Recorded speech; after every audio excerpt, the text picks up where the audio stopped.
I'm Clara Whitmore, 27 years old, and the day I buried my grandfather, my world shattered.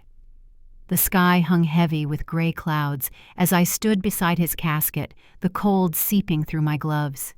My stepmother Victoria leaned close enough for her perfume to sting my throat and whispered, "Don't expect a penny from his will."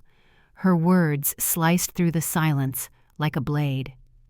Mourners turned their heads, their gasps echoing in the wind, while she smiled as though she'd already claimed everything he built. I wanted to speak to defend the man who raised me, but grief rooted my feet to the frozen ground. Before I go any further, let me know where you're listening from in the comments. And don't forget to like and subscribe if you've ever had someone try to erase your worth right in front of you.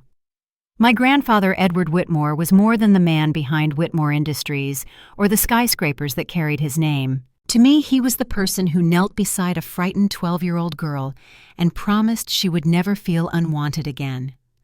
When my parents died in a car crash, it was Grandpa who filled the silence of our home with warmth. He taught me that money only matters when it's used to make life better for others, and that character, not comfort, defined a person's worth. I grew up surrounded by marble floors and city views, yet I never forgot the sound of his laughter in the garden, while we planted roses side by side, sleeves rolled up dirt on our hands. Victoria entered our lives when I was 16. She was breathtaking, polished, and calculating, the kind of woman who treated people like accessories. Grandpa adored her at first. He said she brought light back into the house, but I saw early on that her smiles had conditions. She'd compliment a waiter's charm, then mock his accent once he turned away. She despised Grandpa's scholarship dinners for low-income students, calling them charity showcases. The more she learned about Whitmore wealth, the colder her affection became. I often caught her in his study eyes, flicking over documents as though searching for an escape hatch lined with dollar bills. That afternoon at the cemetery, her mask slipped entirely. Finally, she announced to the guests loud enough for everyone to hear, "I can breathe again." Edward was such a burden these last few years. Her cruelty hung in the air, and for a moment, no one moved. I felt heat rush to my face. "How dare you," I managed to say. "He was my grandfather." She smiled like a cat playing with its prey. "He was my husband, dear, which means everything he had is mine now. You'll have to find your own way." I caught the flicker of unease in a few of Grandpa's old colleagues. They had respected him deeply, and her callousness unsettled them. Still not one of them stepped forward. My throat tightened with anger and shame as she turned on her heels, clicking against the path. The mourners began to drift toward their cars. I stayed staring at the mound of earth, whispering to the name carved into the marble, Edward Whitmore, 1942-2025. He had built an empire from nothing, yet never forgot the value of honesty. I pressed my palm against the cold stone. "I'll protect what you built, Grandpa," I whispered, "even if she tries to destroy me." By the time I drove back to the Whitmore estate that evening, the sky had deepened to bruised purple. The house's tall windows glowed against the coming storm. I thought stepping inside might offer some comfort, a trace of his presence. Instead, my breath caught. 3 suitcases sat neatly on the front steps, my initials embroidered in gold. Every trace of me had been packed and waiting. The massive oak doors opened, and Victoria appeared in a silk robe holding a glass of red wine. Her voice dripped with satisfaction. "Oh, good, you're back. Saves me the trouble of sending those to a motel." My chest tightened. "You can't be serious. This is my home." She tilted her head, feigning sympathy. Correction was his home. "Now it's mine, and you, sweetheart, are trespassing." I begged her to let me stay until I could figure out where to go, but her expression hardened. She pulled a manila envelope from the entry table and slid it toward me. "Your grandfather signed this last year, temporary residency revoked upon his death." Under the porch light, the signature was unmistakably his. I felt my knees go weak. "You forged this," I said, but she only laughed. "Think what you want. In 15 minutes, security will escort you off the property, or you can leave with some dignity." The rain began to fall as I bent to pick up the handle of my suitcase. I didn't cry. Not yet. I just said quietly, "You think you've won, but Grandpa never lost a battle in his life. He won't lose this one either." The doors closed behind me, bolts locking into place one after another, like final nails sealing a coffin. I walked down the long drive through sheets of rain, the mansion shrinking behind me until its lights disappeared completely. By the time I reached the small Lakeview Inn on the edge of town, thunder rolled across the hills. The neon sign outside flickered, casting broken light over the parking lot. My shoes squelched on the carpet as I entered room 112, stale air peeling wallpaper, a humming fluorescent bulb. I set my suitcases down and sat at the edge of the bed staring at the floor until the tears finally came. "Why, Grandpa?" I whispered into my hands. "Why would you leave me with her?" The rain tapped steadily against the window. Somewhere outside, a siren wailed, fading into distance. I don't know how long I sat there, but just as exhaustion began to pull me under, the phone on the nightstand rang. Its shrill tones sliced through the quiet. I hesitated before lifting the receiver. "Hello," Clara said, a calm, familiar voice. "This is Benjamin Cole." My heart skipped. "Grandpa's lawyer. How did you—" "Your grandfather made sure I'd find you," he said gently. "He left instructions." I sat up straighter, gripping the phone. "Instructions?" "Yes," he replied, his voice firm and sure, "and I can't discuss them over the phone. But know this, your grandfather thought of everything. All is not lost, Clara." I pressed the receiver tighter to my ear. "Victoria said, she can say what she wants," Benjamin interrupted softly. "Belief and truth are rarely the same thing. Be at my office Friday at 2. Bring your strength. You'll need it." The line clicked dead. I stared at the silent receiver, heart pounding. Outside, the rain eased, and for the first time since the funeral, I felt something other than grief. I felt purpose. And in that dim motel room with water dripping through the cracked window frame, I whispered to the empty air, "I'm not finished, Grandpa." The morning of the will reading arrived bright but bitterly cold. I hadn't slept much since that phone call. Every hour between midnight and dawn had passed with the same question echoing through my mind: what had my grandfather prepared for me? I pressed my palms together as I rode the elevator up to the 28th floor of Cole and Mason Law. The mirrored walls reflected a woman who hardly looked like herself, eyes swollen from sleepless nights, jaw set in stubborn composure. I whispered under my breath, "You wanted me strong, Grandpa. I'm trying." Benjamin Cole's office gleamed with quiet authority. The city's skyline stretched beyond the glass wall sunlight, catching the tops of buildings my grandfather had once owned. Inside the conference room, mahogany shelves lined the walls filled with neatly stacked ledgers and framed photos of charity events that Edward had supported over the years. I stopped just inside the doorway. Victoria was already seated at the long table, dressed head to toe in black. Her jewelry caught the light with every movement, but her eyes held nothing but frost. A sharp-faced attorney sat beside her, flipping through papers. Victoria looked up as I entered, a smile sliding across her lips. "Well, you did show up," she said, voice soft but cutting. "Brave of you. This won't take long." I met her gaze without a word and took the seat across the table. My hands rested in my lap, but my knuckles felt white and cold. I focused on the silver frame behind her, one of Grandpa shaking hands with the mayor years ago. That memory steadied me more than anything she could say. When Benjamin Cole entered, the entire mood of the room shifted. He moved with quiet confidence, a folder tucked beneath one arm. His silver hair gleamed beneath the ceiling light. "Thank you all for coming," he began, setting the folder on the table. "Today we honor the final wishes of Mr. Edward Whitmore. My duty is simply to ensure they're carried out exactly as written." Two people followed behind him. Mr. Lewis, my grandfather's longtime partner, and Margaret Ellis, who had cared for our family home for over 3 decades.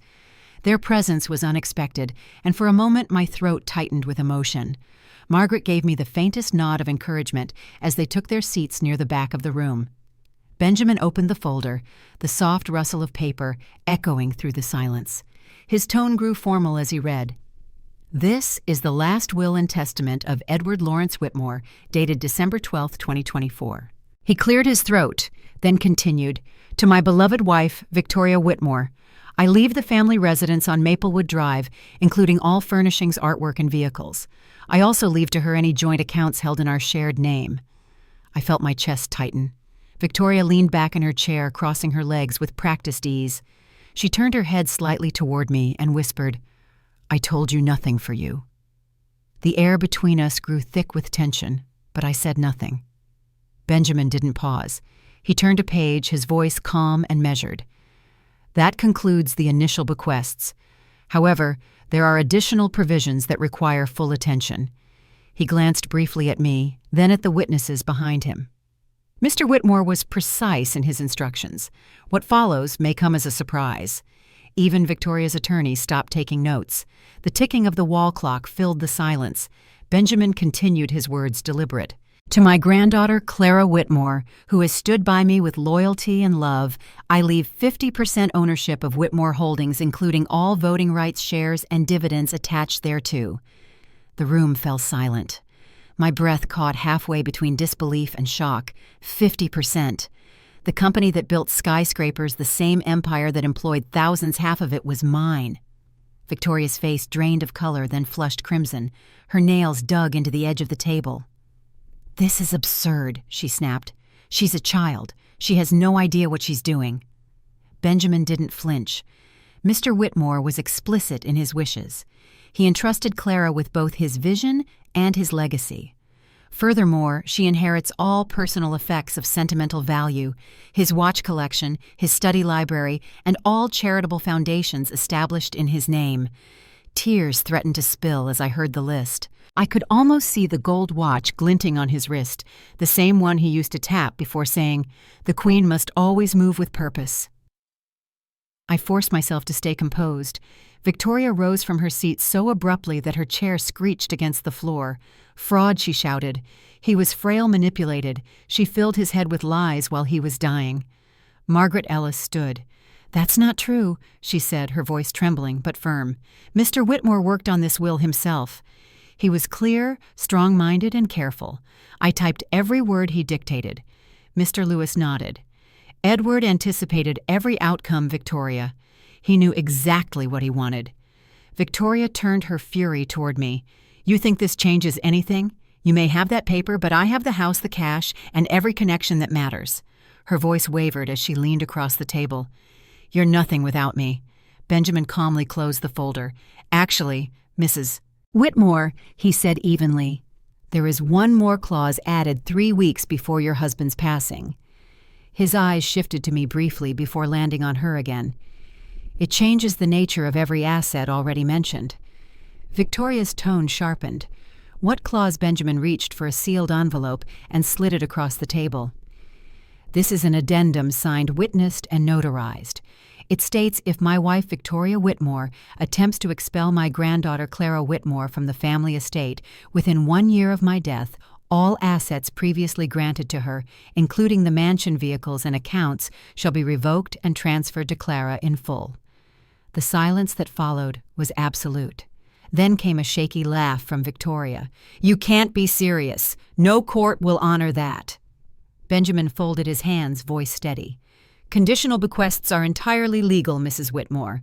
Mr. Whitmore ensured this clause was airtight, supported by witness signatures and video testimony."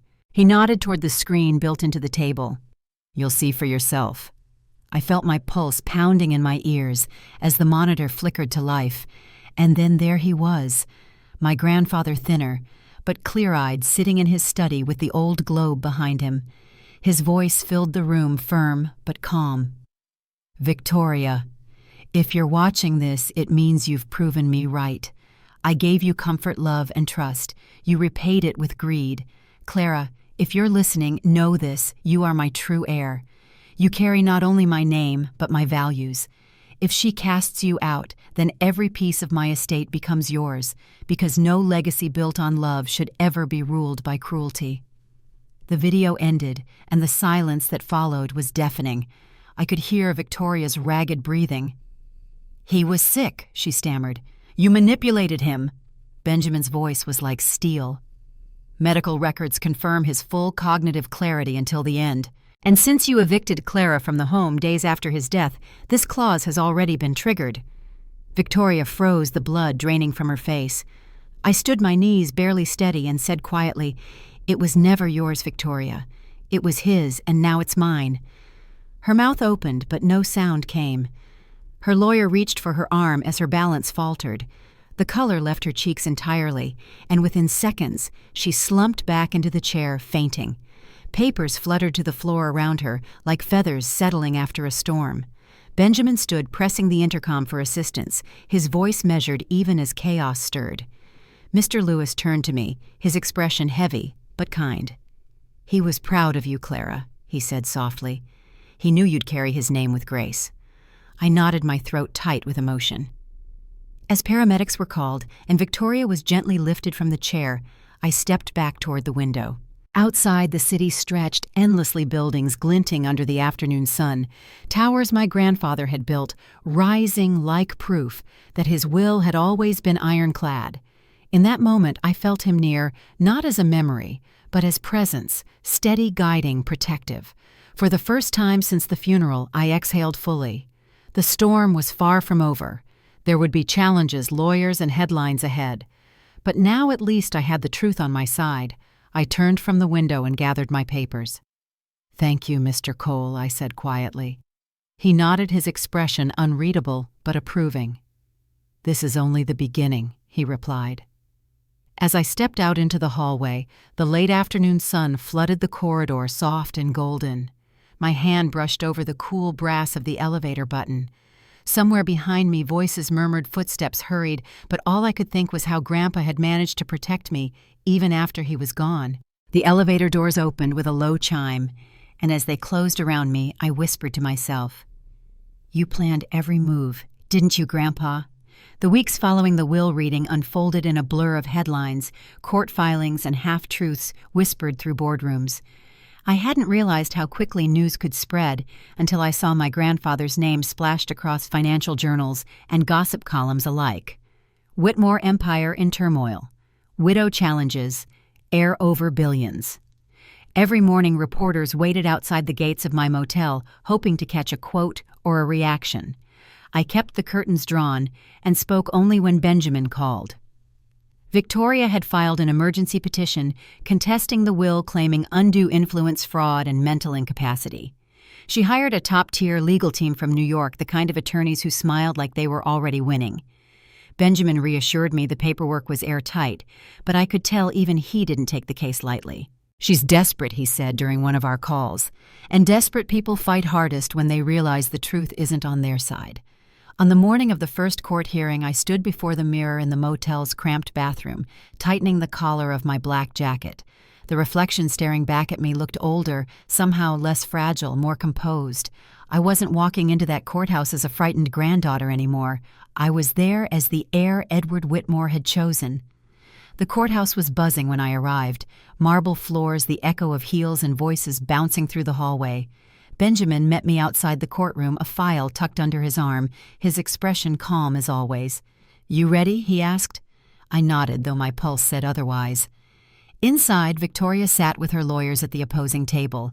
Her once flawless composure had started to fray hair pulled too tight, skin pale under heavy makeup. She didn't look at me, only whispered sharply to her attorney, as if rehearsing lines for a play that wasn't going her way. Across from her, Benjamin spread his documents neatly on the polished oak table, his movements slow, deliberate. When Judge Evelyn Hart entered the room, fell silent. She was composed and direct, her tone leaving no space for theatrics. "We're here to settle preliminary motions regarding the estate of Edward Whitmore," she began. "The petitioner, Mrs. Whitmore, alleges fraud and undue influence in the creation of the will. Counselors, proceed." Victoria's lead attorney, a man named Gordon Wells, rose and began his argument with polished confidence. He painted Victoria as a grieving widow manipulated by a scheming young woman who'd taken advantage of an ailing man.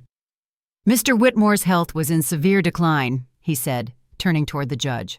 "Our position is that this so-called addendum was executed under duress, crafted by Miss Whitmore's influence while her grandfather was incapacitated."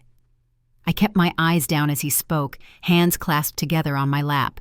Every word was a twist of the knife, but Benjamin didn't flinch. When his turn came, his voice was calm, steady, and devastatingly clear. "Your Honor," he began, "the petitioner's accusations contradict not only signed testimony, but video evidence, medical documentation, and witness statements. Mr. Whitmore's cognitive health was certified by 3 physicians less than a week before this document was finalized. The handwriting, the signatures, and the notary verification all match perfectly. There is no evidence, none of coercion. He motioned to Margaret and Mr. Lewis, who had been sworn in as witnesses. Margaret's voice trembled slightly as she recounted the day Edward recorded his video message. He was sitting at his desk, calm as ever, she said softly. He asked me to close the drapes so the lighting would be right. He wanted everything documented properly.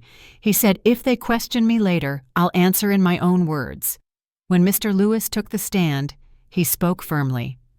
Edward was sharp to the very end. We'd reviewed business reports together just days before he passed. He anticipated resistance to his decisions, and he planned accordingly. He wanted his granddaughter protected. Victoria's attorney cross-examined them both, but the damage was done. Each answer chipped away at the illusion she was trying to build. When Benjamin called the forensic handwriting expert and the attending physician to testify, the courtroom air grew heavier. The doctor confirmed Edward's mental clarity in writing the will. The expert verified every stroke of his signature. By the time Judge Hart called for recess, Victoria's team looked rattled. She rose abruptly, pushing back her chair with a clatter that echoed across the quiet room. Her glare met mine for the first time since the reading. "You think this is over?" she hissed. "You've humiliated me in front of everyone." I met her gaze without blinking. "You did that yourself," I said quietly. She turned on her heel and stormed out of the courtroom. During the recess, Benjamin and I stepped into the hallway. The late afternoon light filtered through the tall windows, painting the marble floor in pale gold.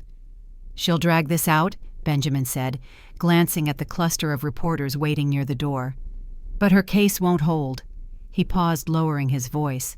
"There's something you should prepare for, though. She may try to settle privately, offer you a portion to walk away." "I won't?" I said. "This isn't about money." He smiled faintly. "That's exactly why you'll win." When court reconvened, the judge delivered her decision swiftly. Based on the evidence presented, this court finds no merit in the petitioner's claims. The will stands as written. All assets and property, previously assigned to the late Mr. Whitmore's wife, are hereby transferred to his granddaughter, per the conditional clause. Her gavel struck once final and sharp. Gasps rippled through the courtroom. I heard papers shuffling, the clicking of cameras as reporters scrambled to capture Victoria's reaction. She stood frozen for a moment, disbelief carved across her face. Then she slumped into her chair, shoulders folding inward, her voice barely audible. "He really did it," she murmured. "He took everything from me." Benjamin gathered his papers, his expression unreadable but satisfied. He leaned close and said softly, "It's done. You're free of her now." Outside the courthouse, flashes erupted from every direction. Microphones thrust toward me, questions shouted over one another. I didn't answer any of them. Benjamin guided me through the crowd to his car. The city air felt different now, lighter, sharper, as if a door had opened that had long been locked. That evening, I returned to the mansion on Maplewood Drive. The gates creaked open slowly, and the long driveway stretched before me like a memory. Inside, the air was still. Furniture draped with white covers, chandeliers dimmed the scent of cedar faint in the hallways. I paused at the foot of the grand staircase, my hand brushing the banister my grandfather had carved decades earlier. I made my way to his study. The desk sat exactly as he had left it, the chessboard mid-game, his favorite fountain pen resting beside a folded note. When I opened the note, the handwriting made my throat tighten. For Clara, don't let them define you. Build something better. I sat down in his chair, the leather cool against my back, and looked out the tall window toward the city lights beyond. For the first time, the estate didn't feel like a fortress or a burden. It felt like a beginning. But I also knew Victoria wasn't finished. She had always been more dangerous when cornered. Somewhere between relief and exhaustion, I whispered to the empty room, "Whatever comes next, I'll face it head on." Outside, the night wind stirred the garden trees. The storm had passed, but its echo lingered in the air, a quiet promise that peace like justice never came easily. The house felt different the first morning I woke up alone in it. The silence was thick, not empty, but expectant, as if the walls were waiting to see what I'd do next. Dust still clung to the baseboards where the movers had carried out Victoria's remaining belongings. Even the air smelled new, stripped of her perfume and her presence. I stood in the foyer, barefoot sunlight pouring through the tall windows. The estate no longer felt like a reminder of loss. It felt like a test. By mid-morning, Benjamin arrived with a folder tucked beneath his arm. He had that same quiet confidence I'd come to depend on. "Congratulations," he said, setting the folder on the dining table. "You're now officially listed as the primary shareholder and chair of Whitmore Holdings." His words landed softly, but their weight was immense. My name now sat beside my grandfather's on the corporate registry, a fact that still felt surreal. He handed me a second envelope, one sealed with Edward's gold crest. "He left this for you," Benjamin added. I broke the seal carefully and unfolded the letter inside. The handwriting was steady, unmistakably his. "You were never meant to stand in anyone's shadow, Clara. When the time comes, lead with both strength and kindness. The company will test you. So will the people. Trust your instincts. They're mine too." I pressed the letter to my chest, the familiar ache returning. "What happens now?" I asked. Benjamin smiled faintly. "Now you walk into the boardroom. The following week I did. Whitmore Holdings occupied 3 floors in a glass tower downtown. As the elevator doors opened, the sound of clicking keyboards and low conversations filled the air. I caught a few curious glances, employees pretending not to stare as the late founder's granddaughter stepped through the lobby. A few whispered quietly, likely wondering if I was a figurehead or something more. Benjamin walked beside me until we reached the boardroom. "Remember," he said quietly, "your grandfather built leaders, not followers. Speak from that place." Then he pushed open the door. The boardroom was spacious, lined with framed photos of past projects, skyscrapers, hospitals, community centers, Edward's legacy etched in glass and steel. 10 directors sat around the long walnut table, some familiar, others not. At the head, I recognized Mr. Lewis, who stood as I entered. "Clara," he said warmly, "it's good to see you." I took the seat my grandfather once occupied. The room stilled. Across from me sat Daniel Royce, one of the senior analysts. He was in his mid-30s, calm-eyed and composed, the sort of man who looked like he thought twice before speaking. "We're all aware of recent events," he began, "but the company needs stability. Investors are watching closely." I met his gaze. "So am I," I said, "and they'll get it." The first meeting lasted hours. We reviewed quarterly losses, project delays, and a dozen issues my grandfather would have handled effortlessly. I listened, asked questions, and took notes until the sun dipped low behind the skyline. When the room finally cleared, Daniel lingered. "You handled that well," he said. "Better than some expected." I smiled slightly. "Some," he shrugged. "Let's just say there were people who thought you'd cash out and disappear." "I'm not going anywhere," I said, and I meant it. Over the next few weeks, the mansion transformed from a relic into a home again. Margaret returned, filling the halls with the quiet rhythm of care. She brought back fresh flowers, placed them where Edward used to keep them on the piano by the staircase in the sunroom window. I spent evenings in his study surrounded by his books, learning the patterns of his business from the inside out. One night, while sorting through old ledgers, I found a folder labeled Scholarship Program Pending Renewal. Inside were handwritten notes and student profiles from the previous year. Dozens of young names, each one waiting for a chance Edward had promised, but never lived to give.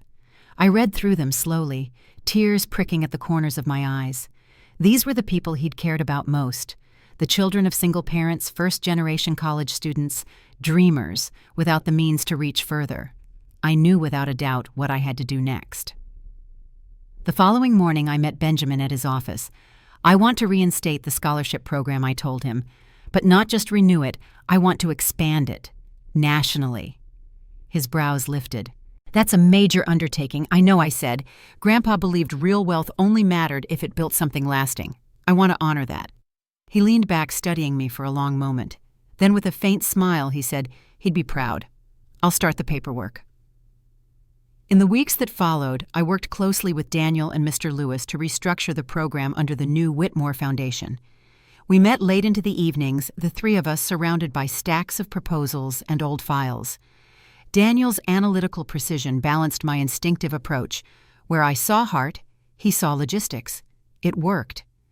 Slowly, the foundation began to take shape. Funding routes, mapped selection committees formed, outreach plans drafted. But even as things moved forward, shadows of the past lingered. One afternoon, a delivery arrived at the mansion, a small envelope addressed in unfamiliar handwriting. Inside was a single photo, a candid shot of me leaving the courthouse weeks earlier, followed by the words scribbled in red ink, "You don't deserve his name." My stomach turned. There was no return address, but I knew the bitterness in those 5 words had a familiar rhythm. Victoria. I showed the note to Benjamin that evening. He frowned, slipping on his glasses to read it again. "Don't respond," he said firmly. "She's testing boundaries. Her attorneys already know the case is closed, but her pride isn't." I nodded, though a cold unease settled in my chest. "Do you think she'll try anything?" He hesitated. "She's unpredictable. But remember what your grandfather said, when someone loses power they never earned, they often confuse justice for betrayal." That night, I locked the letter in the desk drawer and tried to let it go.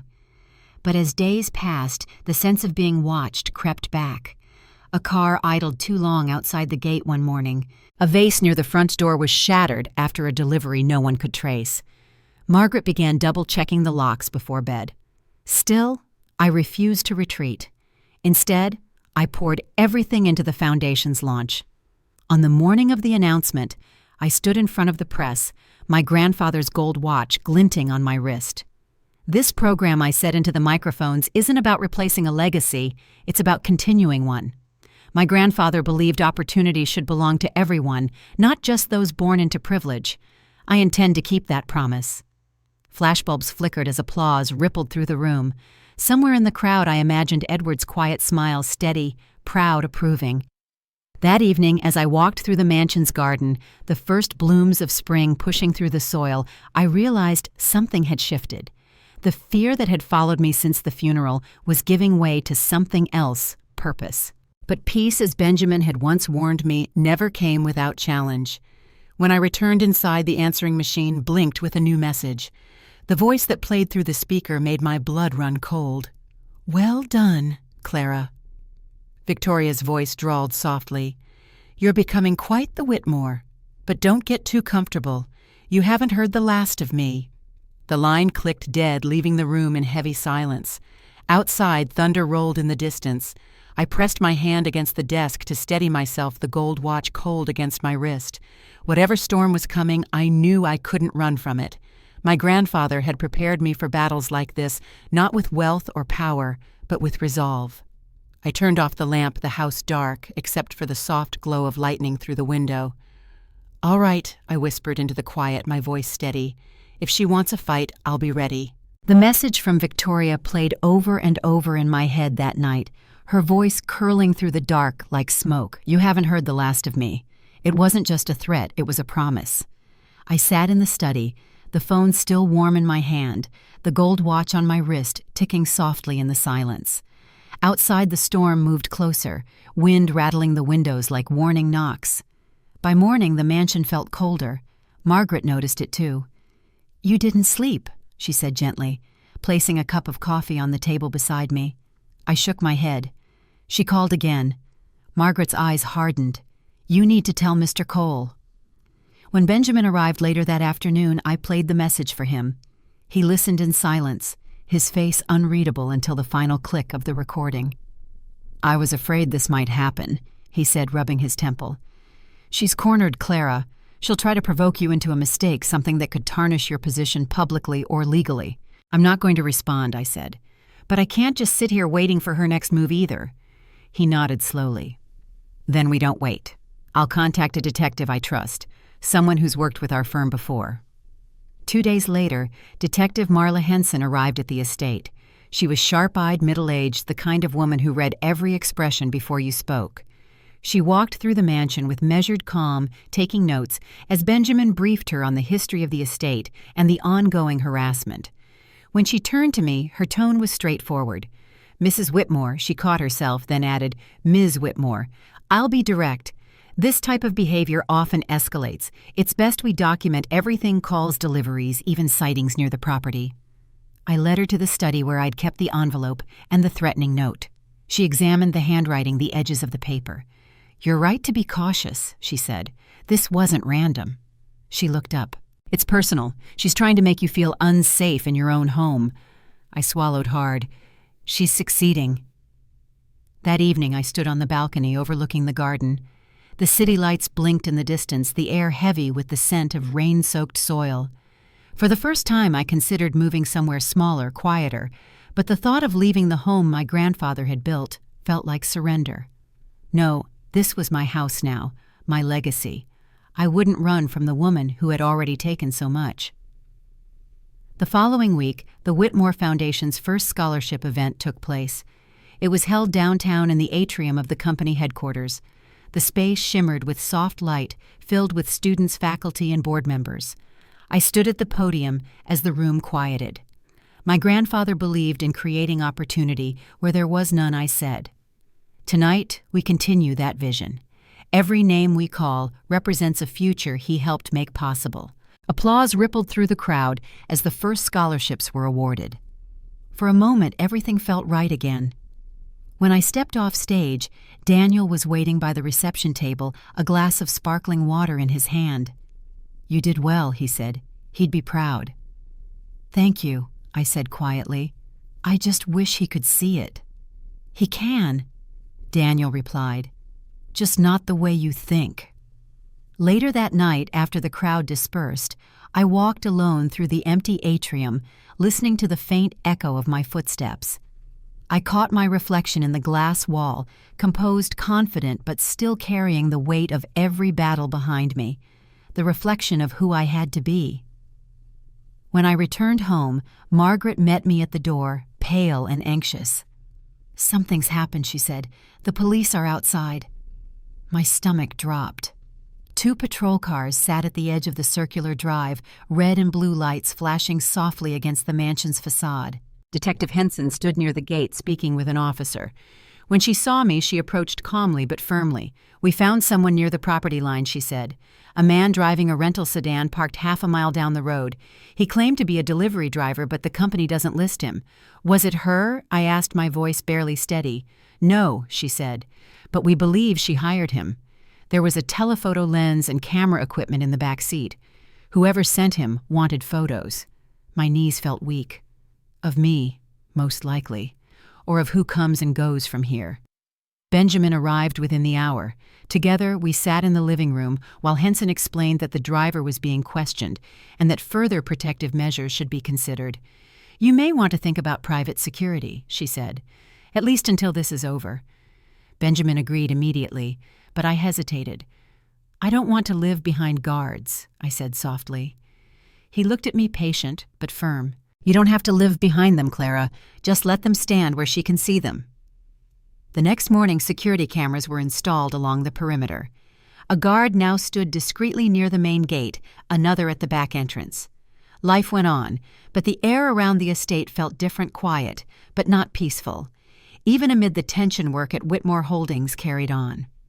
Daniel and I spent long hours in the office reviewing the company's expansion plans and foundation budgets.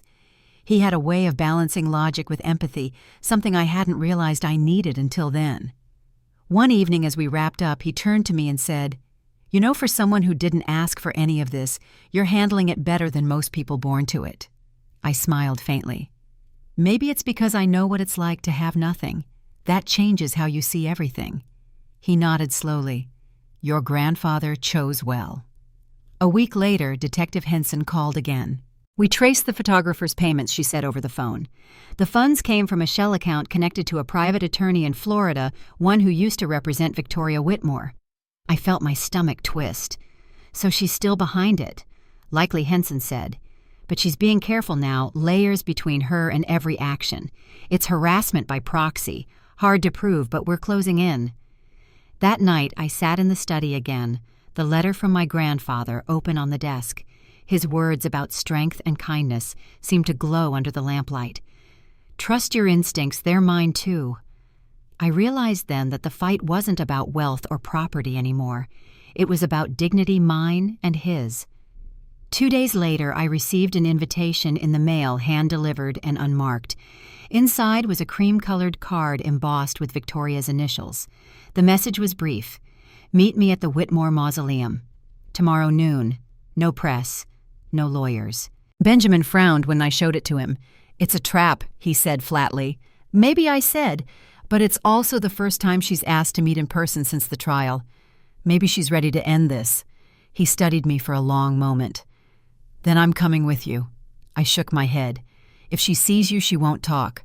I need to do this alone." He sighed, but didn't argue. "If you're going, I'll have someone stationed nearby."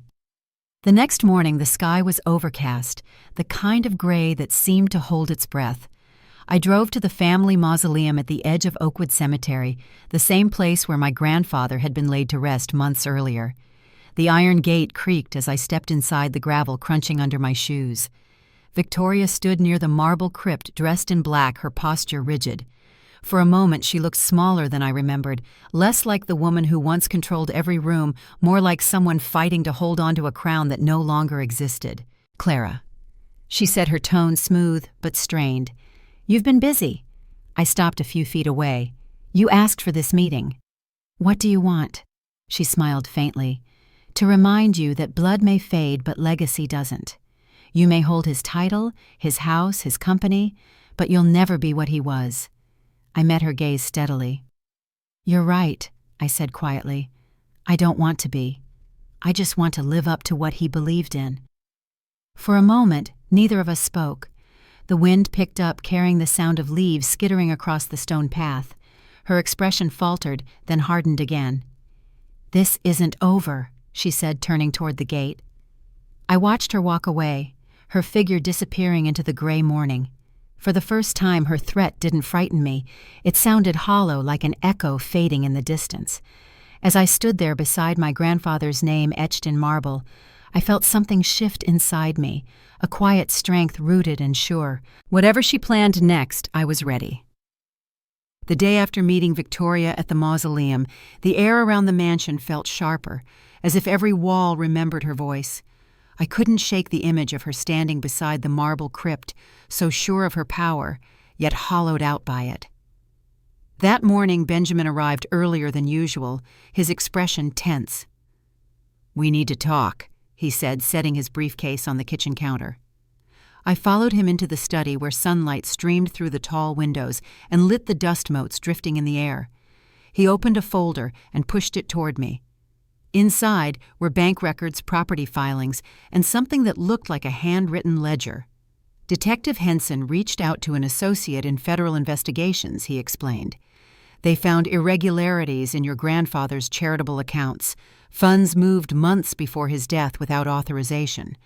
My breath caught. "Moved where?" "To shell companies," he said quietly. "Registered in Victoria's name, though, disguised under layers of holding firms. It's sophisticated, too. Sophisticated for her to do alone." I studied the papers, the columns of numbers that felt like an entirely new betrayal. "She was stealing from him," I whispered. "Likely before he passed," Benjamin said. "We think he discovered it and amended his will afterward. That might have been what triggered the clause protecting you." A knock on the door interrupted us.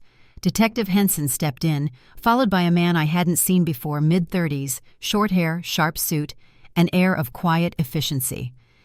Clara Henson said, "This is Agent Ryan Hale. He's with the FBI's Financial Crimes Division. He'll be handling the forensic side of the case." Agent Hale extended a hand. "We've traced at least 3 transfers tied to Whitmore Foundation subsidiaries," he said. "Each one links back to accounts your stepmother opened under an alias. If we can confirm intent, we'll move forward with formal charges." The words sank in slowly. Victoria's arrogance at the mausoleum wasn't just pride, it was fear, wearing expensive perfume. She'd known this was coming. Henson nodded toward the file on Benjamin's desk. "We'll need full access to Whitmore Holdings' transaction history, especially the charitable arm. If we can show she laundered money through philanthropic channels, that's a federal offense." Benjamin looked at me. "Do I have your consent to release everything?" I hesitated only for a moment. "Yes," I said. "Whatever it takes." Over the next few days, my home became a quiet center of investigation. Agents came and went with briefcases scanning old ledgers and electronic records. Margaret kept the coffee flowing, moving silently around them, protective as ever.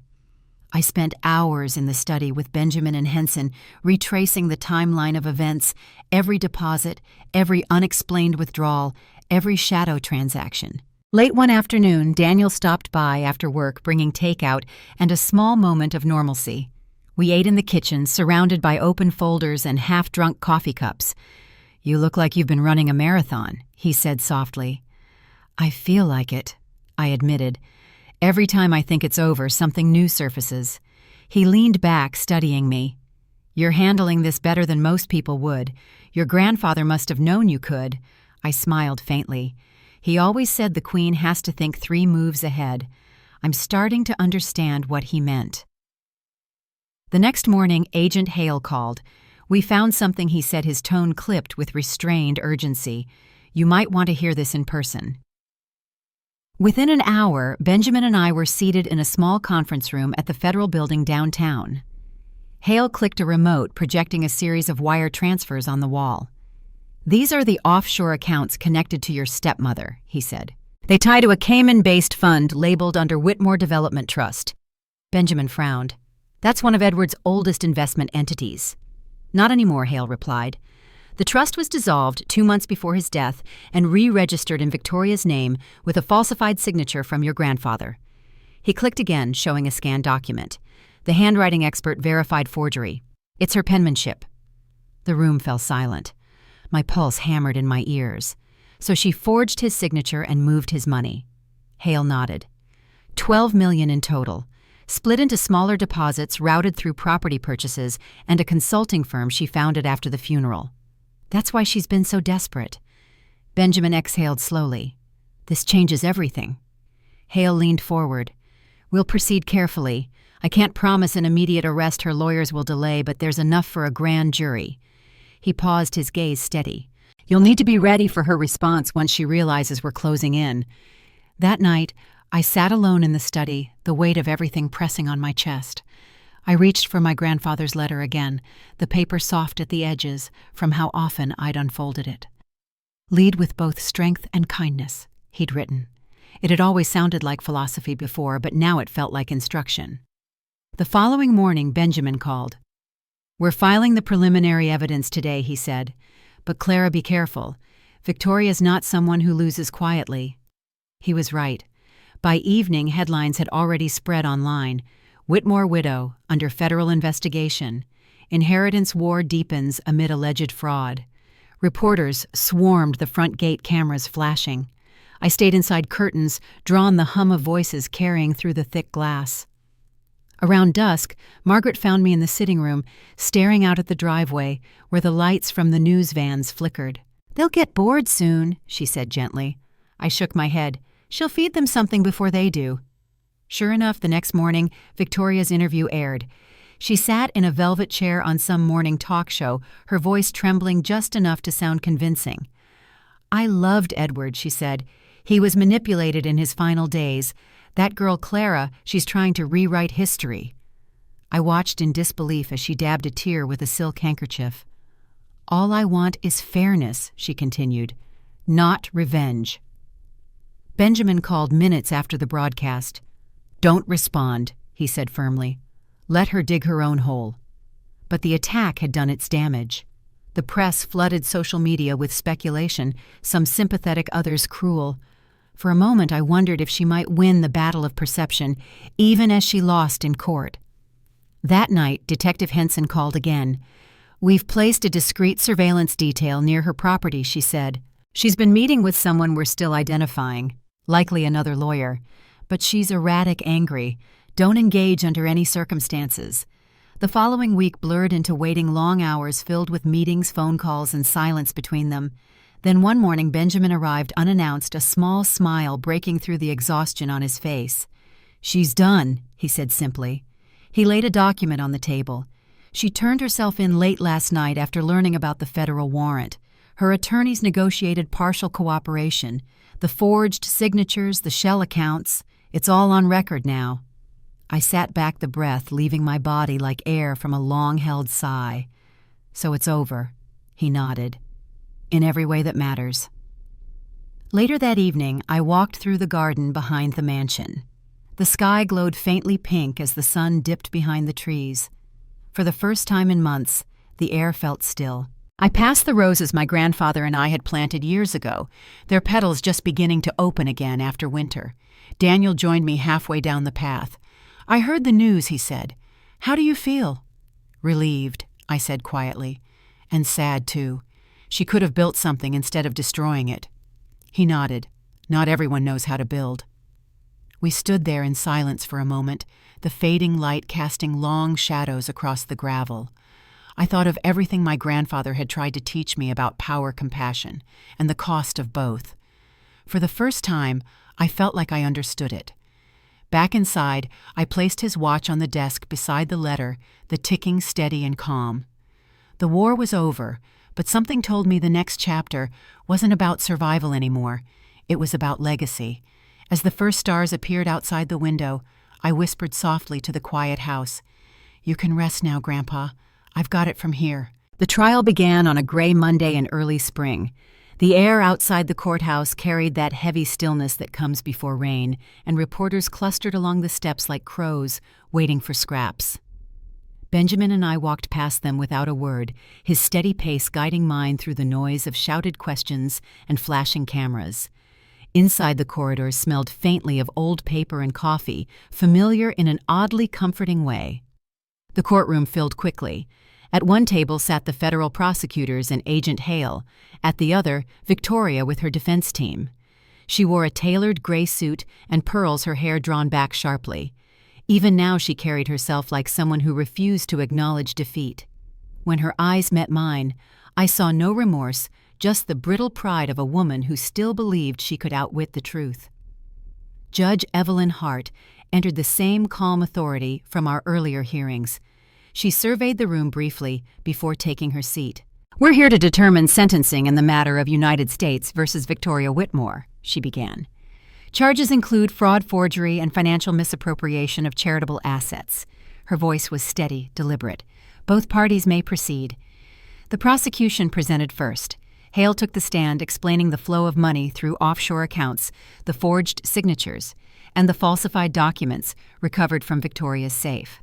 Over $12 million were rerouted, he said, evenly funds intended for student scholarships and medical grants. Every dollar accounted for. When the evidence photos flashed on the screen, bank statements, her forged signature beside my grandfather's name, the room fell into quiet disbelief. Benjamin glanced at me briefly, but I couldn't look away.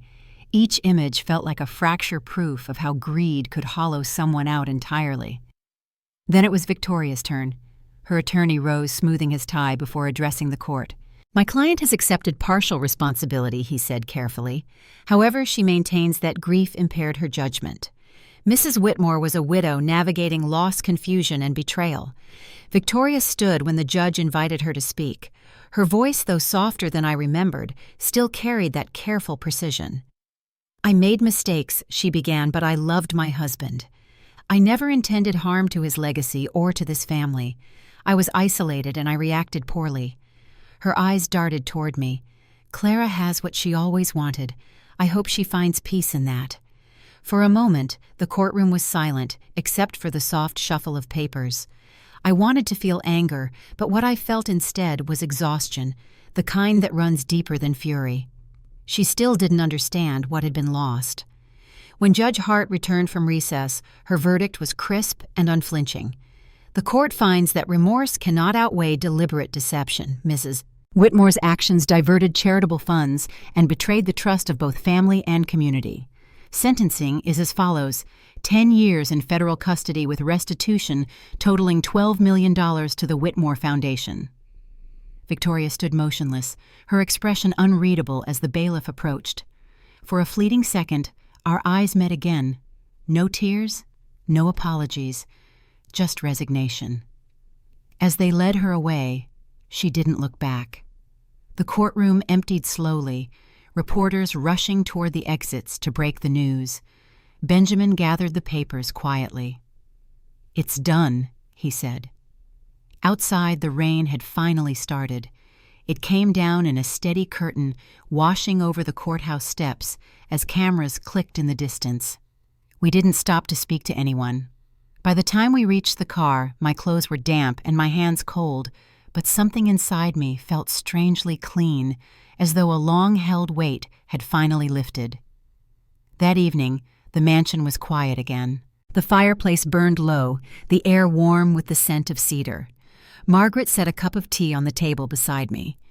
"It's over now," she said softly. I nodded. "At least legally." She hesitated, then added, "You've done right by him, Clara. He'd be proud." Later I walked through the grand hallway toward the study. The walls were lined with my grandfather's framed photos, groundbreakings, charity galas, the occasional candid smile. I paused before one of him in the garden, sleeves rolled up, dirt on his hands, laughter caught mid-air. For the first time since his funeral, I felt I could look at that photo without my chest tightening. The next morning brought headlines across every major paper. "Justice in the Whitmore case. Widow sentenced for fraud." Beneath it, a smaller line read, "Granddaughter restores foundation funds to support thousands nationwide." I folded the paper and set it aside. This story had never been about revenge. It had always been about repair. In the weeks that followed, I threw myself into rebuilding the foundation. Daniel became an even closer ally, helping restructure oversight and secure new partnerships. We visited schools together, met students who'd received grants, and watched their faces light up as they spoke about the futures they could now reach. One afternoon, we stood outside a newly finished community learning center, funded entirely through recovered assets from Victoria's restitution. The sign above the door read, "The Edward Whitmore Education Center." Daniel handed me a small plaque for the lobby dedication. "You should write the inscription," he said. I thought for a long moment, then wrote in steady letters, "For those who build, not take. For those who rise and bring others with them." When I stepped back, Daniel smiled. He'd have liked that. Back at the mansion, life began to find a rhythm again. The noise of investigation and conflict had faded into memory. Margaret returned to her gentle routine's, flowers in every vase, coffee brewed before sunrise. Benjamin visited less frequently now, though he still called every few days just to check in. Sometimes, when the evening light slanted across the floor just right, I could almost feel my grandfather's presence in the house, the calm hum of a life restored to balance. But closure didn't come all at once. There were quiet nights when I'd wake from dreams of the courtroom or the funeral or Victoria's cold words echoing through the mausoleum. Yet those memories no longer hurt the way they once had. They felt like lessons carved into stone, proof that survival and peace could coexist. One afternoon, Daniel found me sitting by the garden wall, the first blooms of summer pushing through the soil. "You're quiet," he said, taking a seat beside me. "Just thinking," I said. "Everything feels so different now. Not empty, just calm." He nodded. "That's what rebuilding feels like." I smiled, tracing the pattern of the old watch on my wrist. Grandpa always said, "It's not the storms that define us, but what we do after they pass." Daniel looked toward the horizon where the last of the clouds were breaking apart. "Then I'd say you've weathered it well." We sat there until the sky shifted to gold, the air carrying that soft scent of earth and rain. I realized then that this chapter of my life wasn't ending, it was simply turning. Justice had been served, but healing was still unfolding, one quiet day at a time. Inside the study waited letters, plans, the endless work of continuing what Edward had begun. As I closed the garden door behind me, the ticking of his watch filled the silence again, steady as ever. Tomorrow, the foundation would host its largest scholarship ceremony yet, and for the first time I felt ready not just to honor his name, but to carry it forward. The morning of the scholarship ceremony arrived with clear skies and sunlight spilling through the tall windows of the ballroom downtown. Rows of chairs lined the space, each one filled with students, parents, and community partners. The stage bore a single banner, the Edward Whitmore Foundation Building Futures. Standing behind the podium, I felt a calm I hadn't known in years. It wasn't the stillness of victory, it was peace. Benjamin stood near the side of the room, arms folded, giving me that quiet nod he always did before big moments. Daniel arranged the microphone, offering a small smile that steadied me more than he probably realized. When I stepped forward, the soft murmur of the crowd faded. I rested my hands on the podium and began. When my grandfather built his first project, he didn't start with blueprints, I said. He started with a question. What will this mean for the people who come after me? Today, we honor that same question. My voice wavered just a little, but I didn't hide it. This foundation isn't just about his name, it's about what his life stood for, giving others the tools to build their own. I paused, scanning the faces before me, students brimming with potential parents holding back tears, teachers who had fought for these opportunities. Every dollar returned to this foundation came from a lesson in resilience. I continued, we faced storms that could have torn everything apart, but from those trials came renewal. And now that renewal belongs to all of you. Applause filled the room, rolling through the space like a wave. Somewhere near the front, a young woman in a floral dress clutched her scholarship letter, tears shining in her eyes. For a fleeting moment, I saw myself at her age, uncertain, hungry for purpose, searching for a light that would stay. That reflection broke something open in me, a warmth that reached all the way back to the man who had first believed I was capable of leading. After the ceremony, I lingered behind as the crowd thinned. Margaret helped clear programs from the seats, humming softly to herself. Benjamin shook hands with board members, while Daniel spoke with a group of new scholarship recipients. The laughter, the small celebrations, it all felt like a gentle promise that the worst was finally behind us. When the last guest left, I slipped outside into the afternoon sun. The city skyline shimmered in the distance, towers my grandfather had once dreamed of shaping, still catching the light. I walked a few blocks to the nearby garden that bore his name, a quiet corner filled with roses and a single bronze bench engraved with his favorite words, "Build with heart." Sitting there, I let myself breathe it all in the hum of traffic, the scent of spring air, the sound of children laughing somewhere beyond the hedge. My hands rested on my lap, the familiar weight of his gold watch against my wrist. The ticking was steady, as if it had been waiting all this time for silence to return. I thought about everything that had brought me here, the nights in that lonely motel, the courtroom, the accusations, and finally, the truth. Every wound had left its mark, but those scars no longer felt like reminders of pain.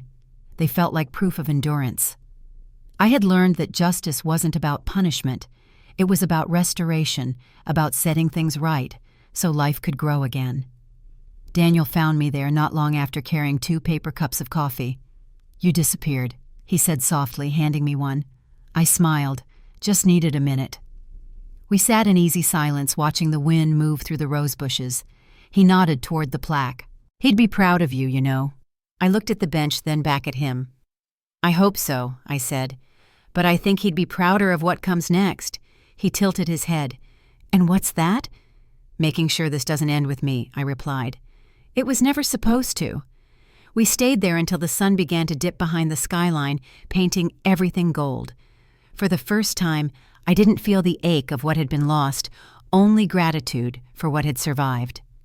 My grandfather's legacy had begun as brick and steel, but it endured through the people it touched, through every student who would now have a chance he once fought to give. When I finally stood to leave, I glanced back at the garden one last time. The roses swayed gently in the wind, and for a heartbeat, I could almost hear his voice again, steady, patient, proud, lead with both strength and kindness. That night, as I returned to the mansion, the halls no longer felt haunted. They were alive again, with new voices, new plans, new beginnings. I passed the study where his letter still rested in its frame and whispered softly, "We did it." The clock on the mantel ticked in rhythm with the watch on my wrist, a quiet duet of past and present finally in harmony. I stood there for a long moment, watching the light fade through the windows, until I realized something simple but certain: I had come full circle. From loss to purpose, from pain to peace, from silence to the sound of life continuing. And as the house settled into evening calm, I turned off the last light and said, "Good night, Grandpa." If you've ever had to rebuild from something broken to find peace after chaos or meaning after loss, then you understand this kind of ending. It isn't loud or triumphant. It's quiet, steady, and deeply earned. Take care of your heart. Protect what's good. And never let anyone convince you that kindness is weakness. It's the foundation everything lasting is built on. And if this story stayed with you tonight, share it or simply carry it forward. Sometimes that's how legacies begin again.